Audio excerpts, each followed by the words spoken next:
本集节目由永丰金控冠名赞助，翻转金融，共创美好生活，以新闻开启国际视野。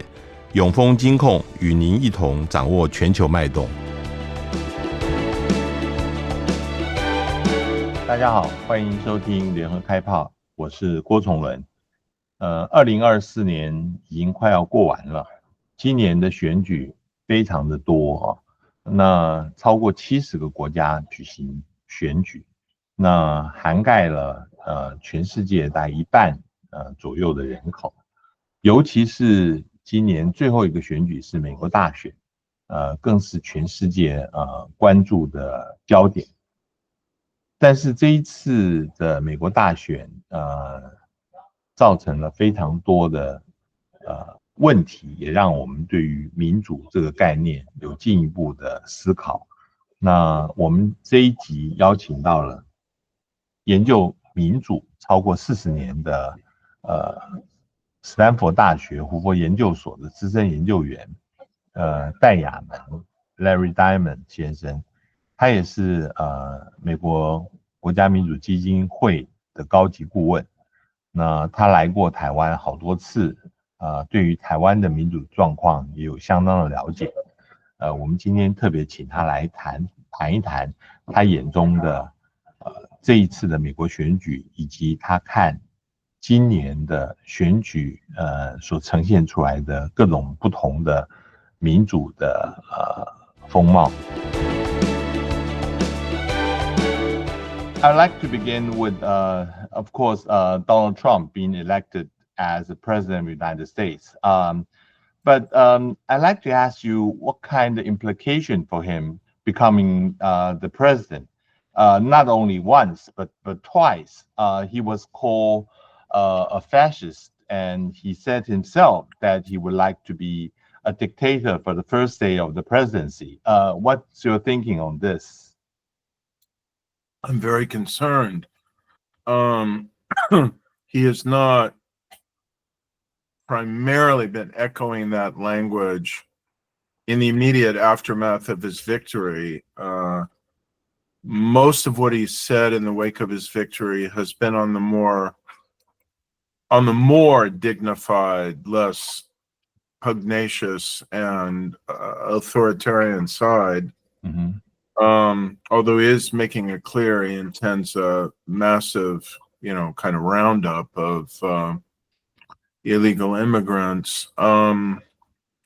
So, it just remains to be seen. I am very worried. I think that I've studied authoritarian politicians in enough countries to take seriously what they say. Mm-hmm.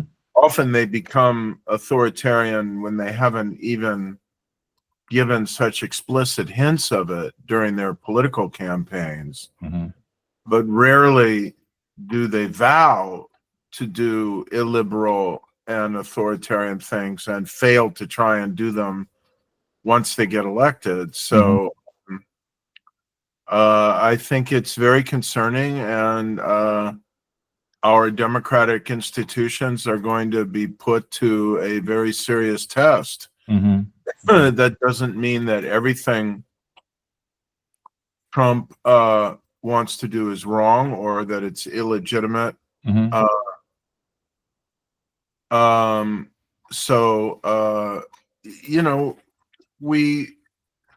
We have to separate two kinds of actions on the part of the next president, the 47th president, who was also the 45th president. Mm-hmm.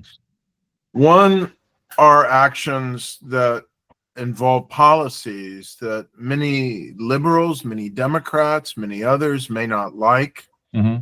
on spending, on abortion, on immigration, whatever. But they're not illegal or unconstitutional, and so you fight them the way you do any policies that you think are wrong or maybe immoral, but they're not illegal or unconstitutional. You argue them on the merits. You wage a national dialogue or conversation or campaign against them. You try and lobby the Congress, and if they prevail, you try and reverse them at the next election. That's what democracy is about.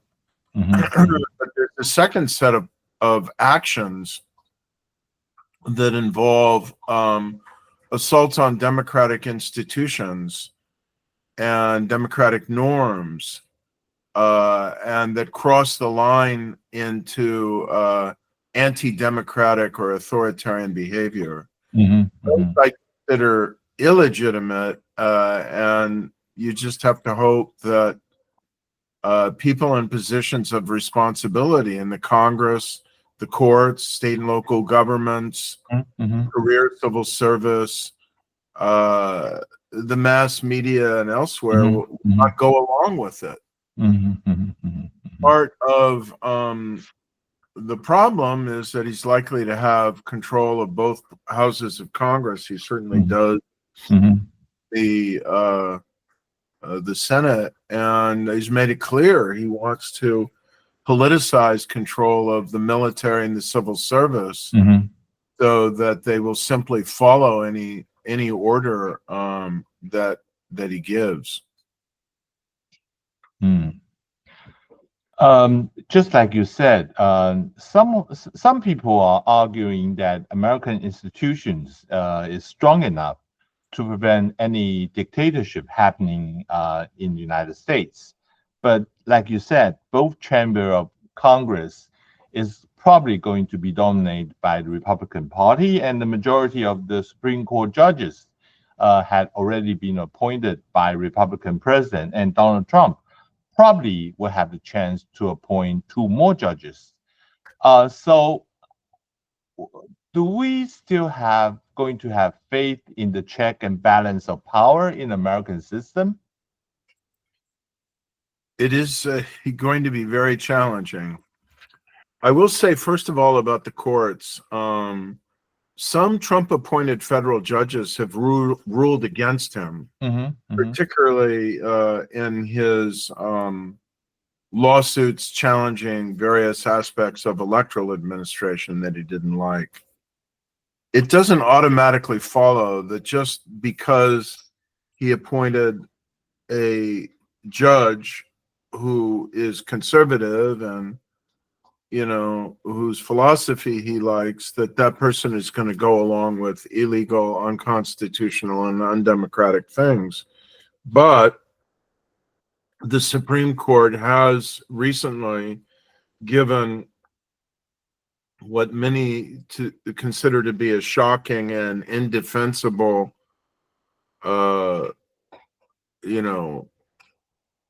latitude to future presidents that would enable them to commit criminal and unconstitutional acts and avoid any prosecution if those acts were done in what was claimed to be, or the courts interpreted to be, within the official actions of the president, rather than just doing something very, very personal, completely unrelated to any conception of his responsibilities as president.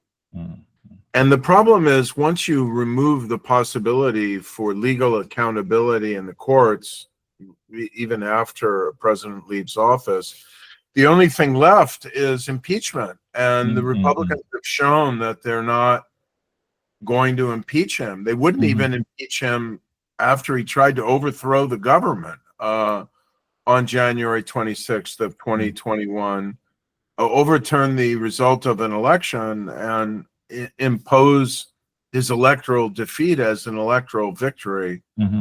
So particularly, if they have control of the Congress, that's a dead letter. And so it's hard to get accountability. One hopes that,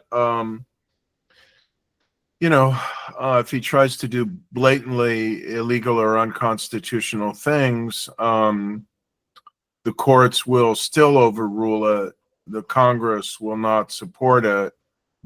And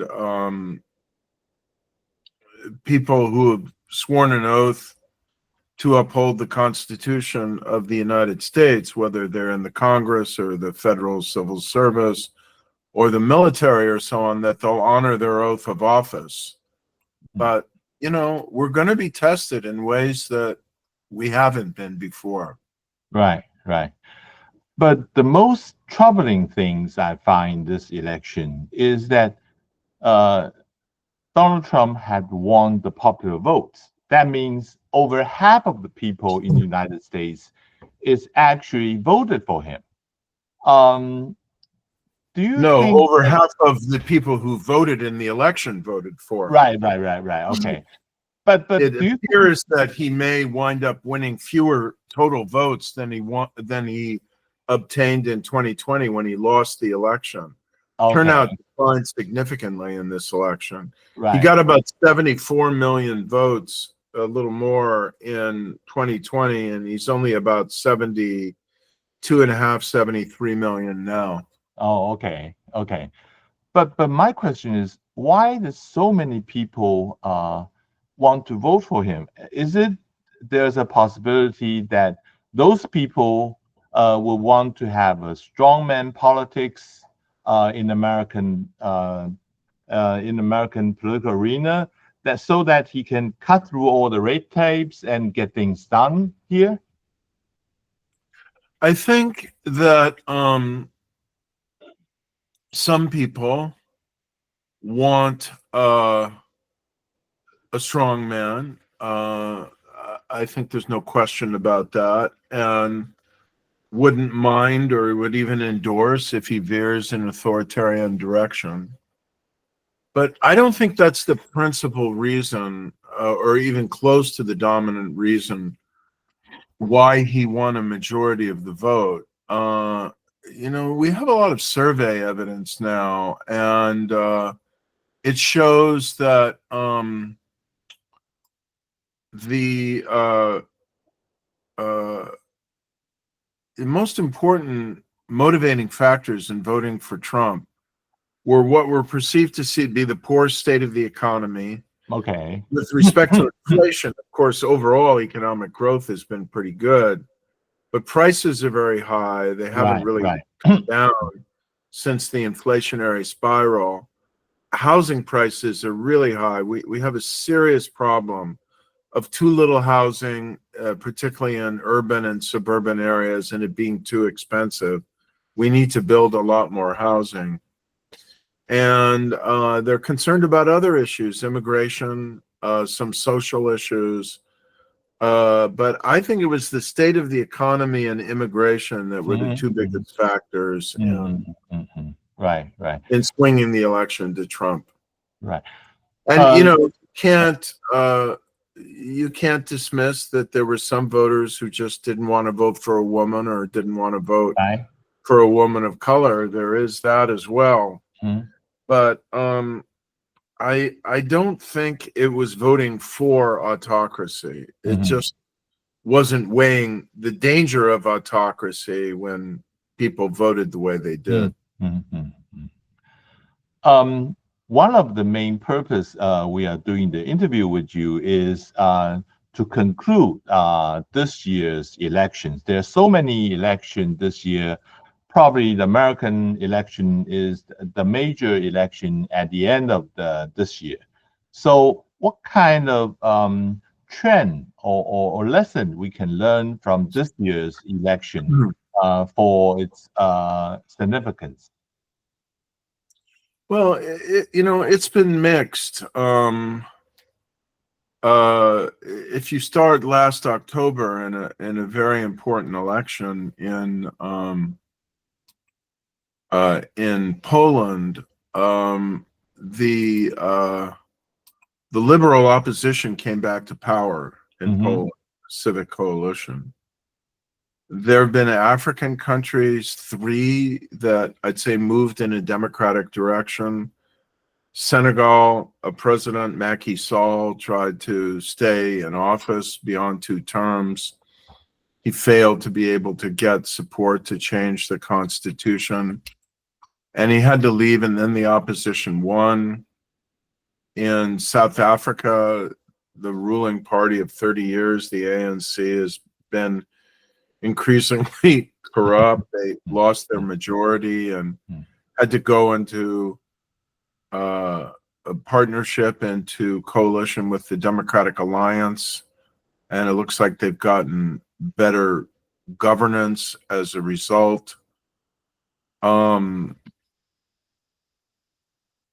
so in Botswana, a ruling party of 66 years in what seemed to be democratic elections, but were becoming increasingly authoritarian, and the country was drifting toward corruption and autocracy. It lost power after 66 years in, or 56 years in power, 58 years in power since 1966.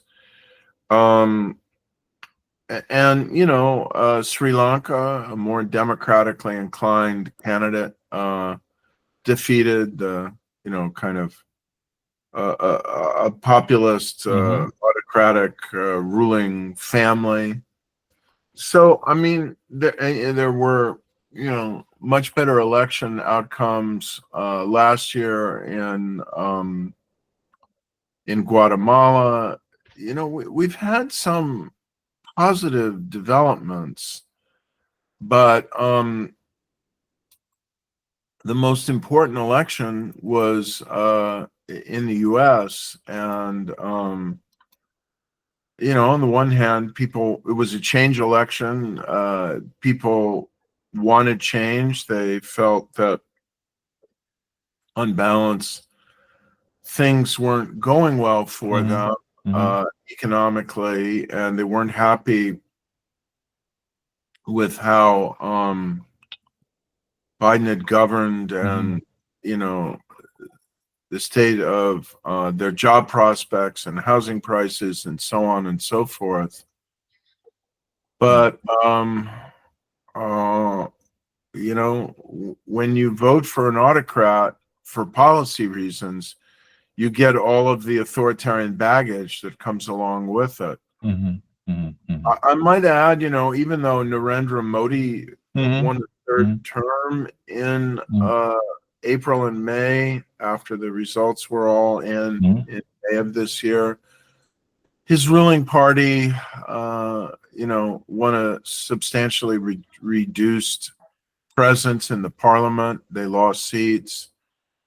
The Venezuelan dictator Maduro was decisively defeated in the July 28th presidential election. Now, I mean, he's not acknowledging it. He's trying to brutalize his way into staying in power. But he did lose. The opposition parties in Turkey, after losing narrowly the presidential election last year, made huge gains in the municipal elections this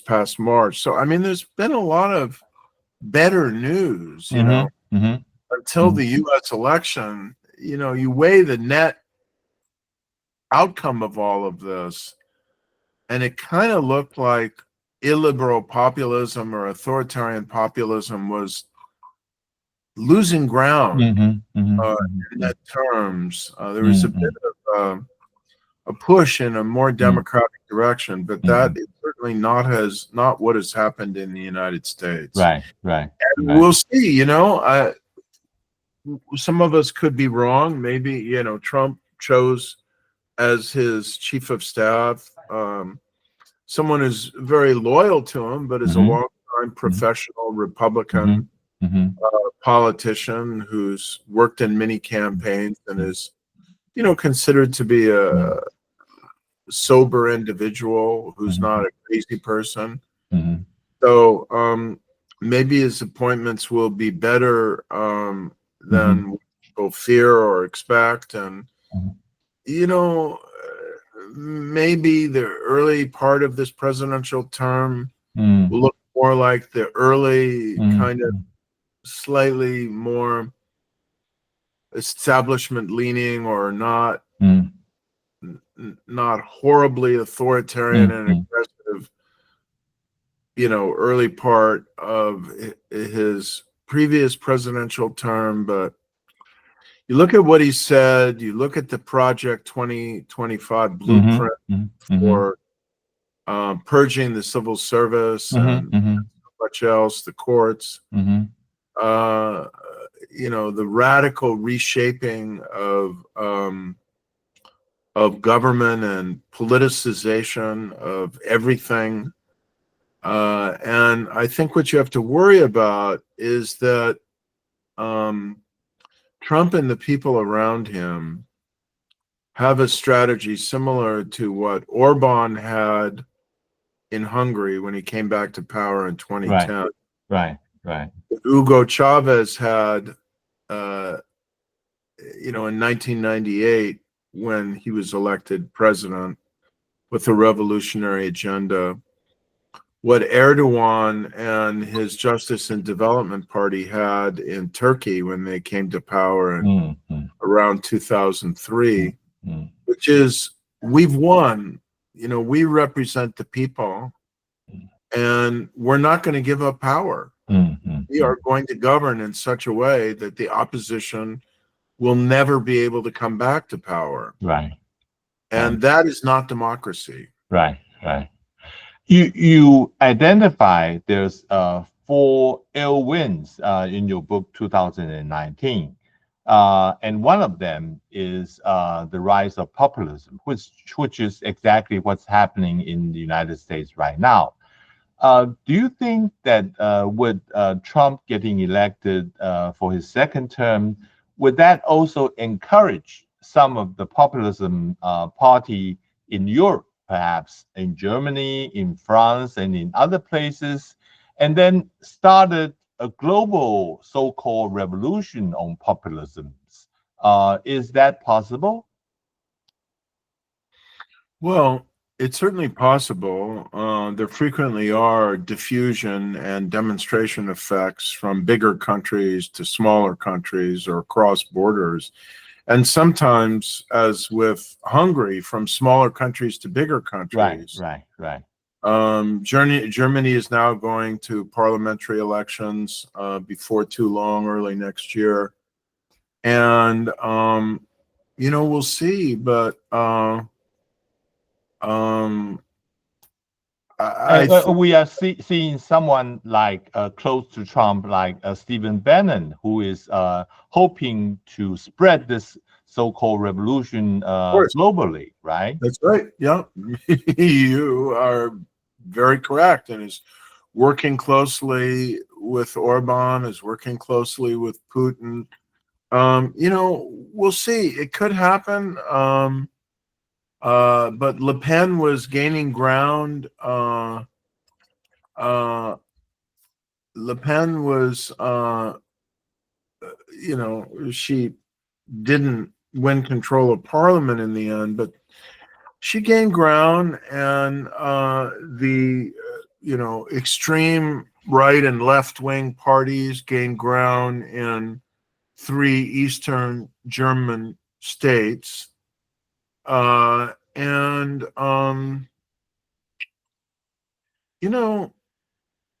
It's a mixed picture. I think that the Trump example will only really have powerful diffusion effects if it looks like he's very successful economically and politically. And look what happened the last time he was in power. He overreached, he mismanaged, and he had very serious setbacks in the midterm elections 2 years later. Right.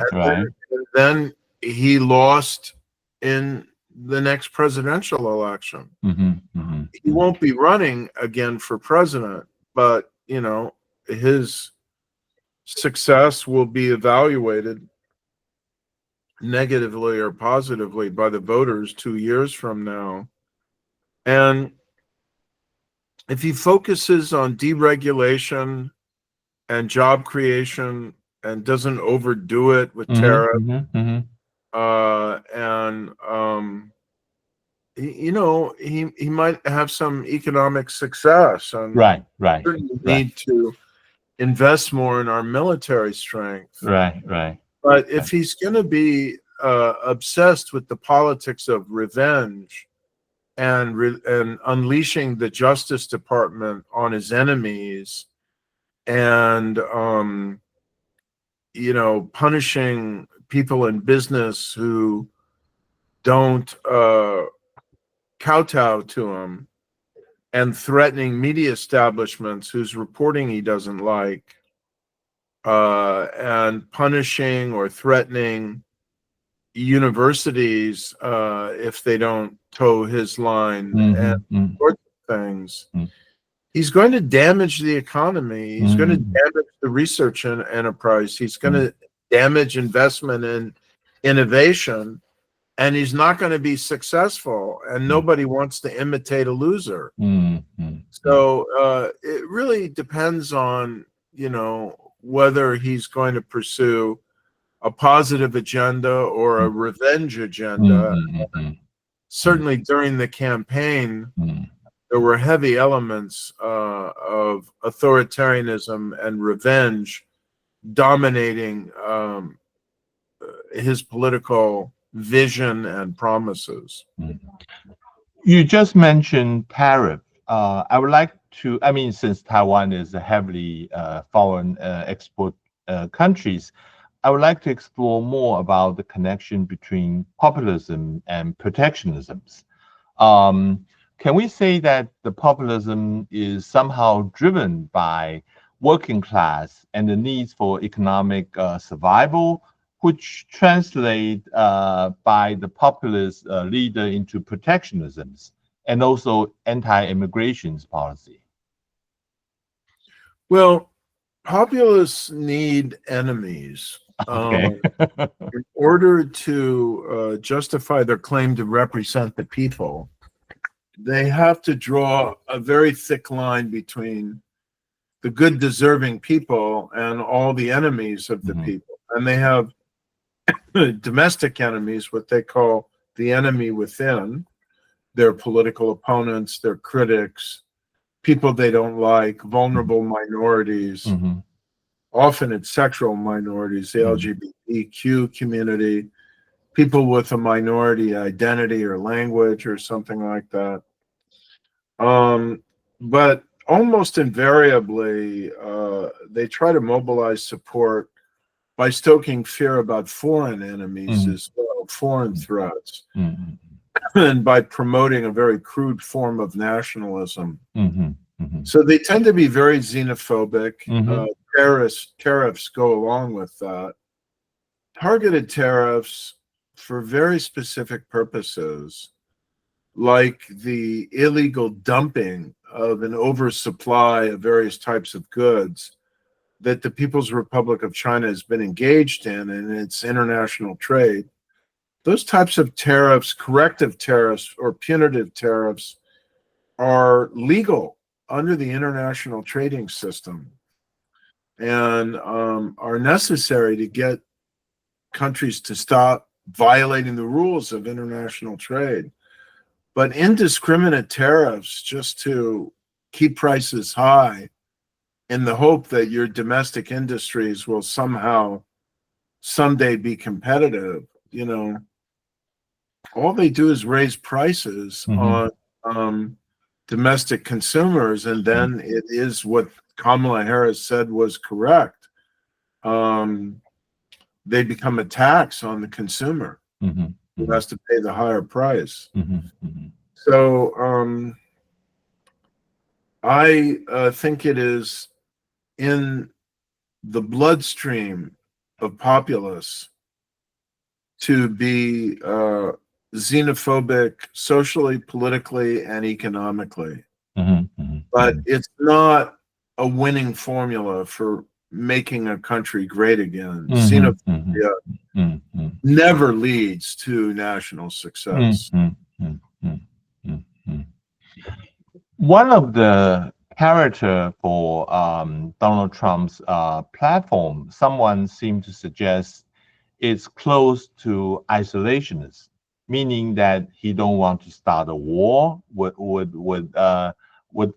any price. He tried to arrange a truce between Russia and Ukraine without with any price to pay.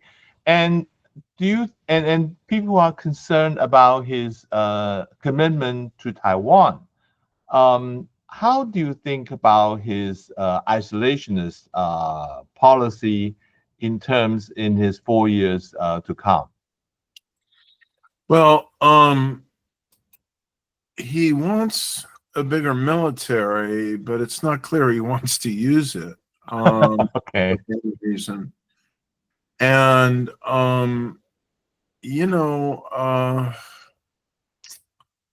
there are two opinions about this. One is that he doesn't want to be the American president who lost Taiwan. Okay. Even if even if he's not particularly attached to Taiwan, he doesn't want to be humiliated by Xi Jinping. Mm-hmm. And in a way, he sees the strategic value. Mm-hmm. But we just don't know what he's willing to put on the line in terms of defending our friends, our democratic soulmates globally, and our allies. So there's some uncertainty, and I think we'll know more when we see who his advisors are going to be. Right. Secretary of State, Secretary of Defense, National Security Advisor. I mean, you just had Robert O'Brien there, Mm-hmm. Right. 2 years ago or something, a year and a half ago. He's within the realm of sanity and continuity, I think, in American foreign policy. Mm-hmm. He fits within Trump's reconception to some extent of American foreign policy, and has served Trump certainly loyally, but he sees the need to stand up against China and aggression and so on. So if you have people like Robert O'Brien and Mike Pompeo, they're now saying maybe Pompeo will be Secretary of Defense. These are people, I think, who would not favor abandoning Taiwan.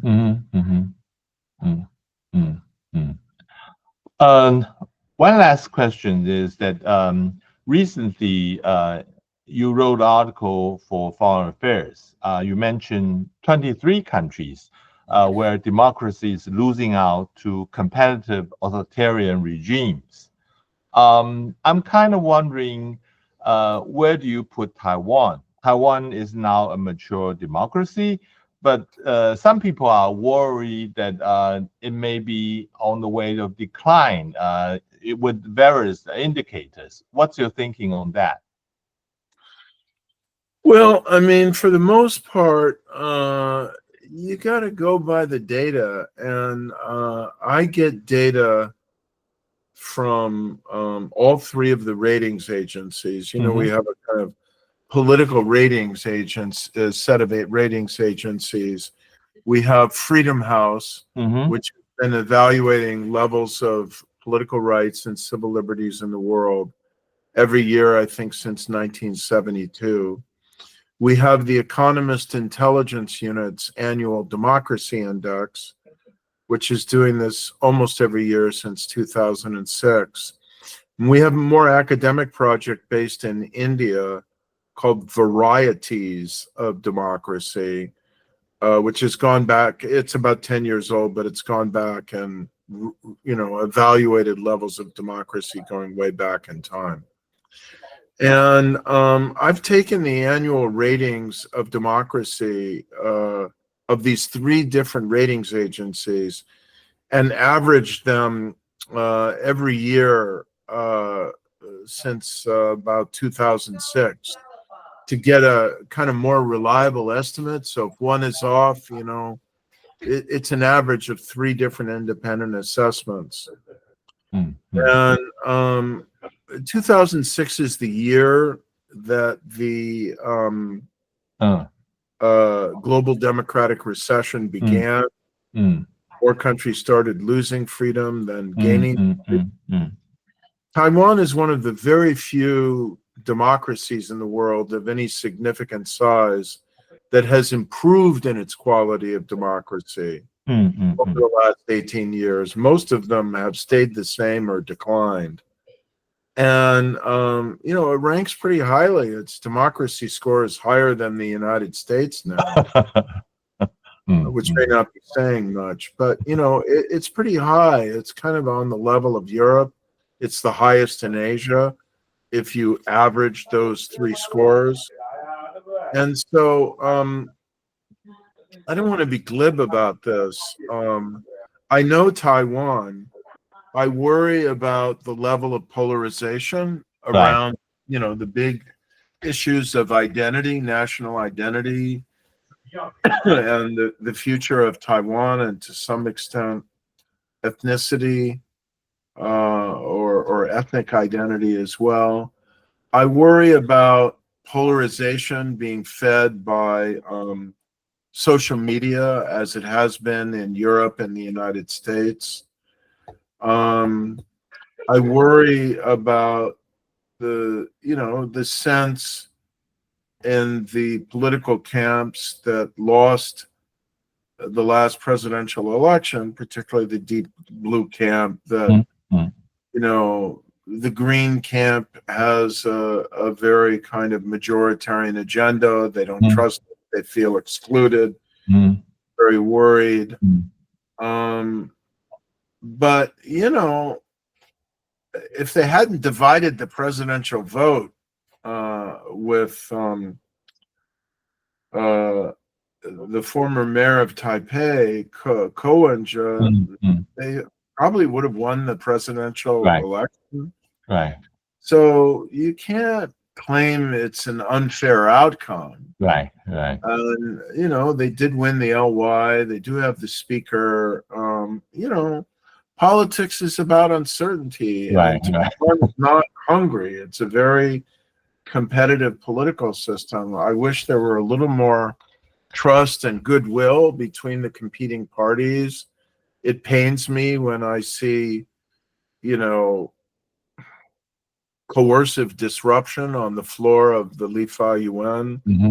It's not an elevating sight to watch. I listen to, you know, some of what people in each party say about the other party. And, you know, it's a little unsettling, but it's politics. And, you know, Taiwan's democracy is in much better shape now than America's is. Finally, I'd like to ask you, you are very famous for outlining 12-step program for autocrats. I mean, are you now optimistic or pessimistic about Americans' democratic future in this sense? Well, we have just elected a president who, during the 4 years of his last presidential term, engaged to one degree or another in many of those 12 steps. He denounced the media as fake news. He questioned the legitimacy of his political opponents. This time around, he called them vermin and an enemy within. He has made clear he intends to politicize the judiciary. He intends to dismiss a large portion of the civil service and politicize them. So we go back to a spoils system of a partisan civil service. I think how much the, you know, nonpartisan career professional civil service has, how important that's been to Taiwan's development. and I would say to its democracy. And we fought very hard to get that with the Civil Service Reform Act in the U.S. in the late 19th century, the Pendleton Act that ended the spoils system. And Trump wants to reverse that. He's going after the media and threatening them. We've had two big media moguls, especially the owner of the Washington Post, Jeff Bezos, and the owner of the LA Times, Chinese American, who vetoed the decision of their editorial boards to endorse Kamala Harris because they didn't want to offend Donald Trump. So we already have the early signs of some media kowtowing, even before the election, to Trump, kind of hedging their bets. You go down the list, the efforts to compromise election integrity, or at least question it. He has toyed with or pursued most of those 12 steps. And he's talked about doing virtually all of them at one point or another over the course of his campaign. So I think you'd have to be blind to say we have nothing to worry about. It may be that if, he got religion when he was almost assassinated. It may be that, he's got, only 4 more years. So maybe he'll have a sense of historical responsibility. I mean, I'm open to persuasion that he's going to back off on some of his promises and threats to concentrate and abuse power. But if you value democracy and study the lessons of other authoritarian personalities who came to power via a democratic election and then tried to undo democracy, I think you'd have to be extremely naive to conclude that we have nothing to worry about. I think the danger is far more serious in a Trump second term than it was in the first. Thank you very much for your thoughts. Maybe we are not ending on a promising note, but hopefully we can talk again to get your thinking on the future development. Thank you very much, Mr. Diamond. Yeah, no, it's fine. I'm kind of a born optimist. I think ultimately the U.S. will rise to the occasion.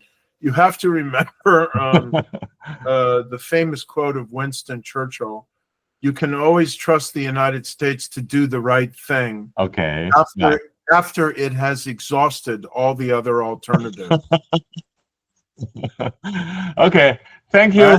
I hope to see you again in Taiwan. Thank you. Sure, you will. Okay. Yeah. Bye. All right. Bye-bye. 上网搜寻 VIP.U.com 到联合报数位版，看更多精彩的报道。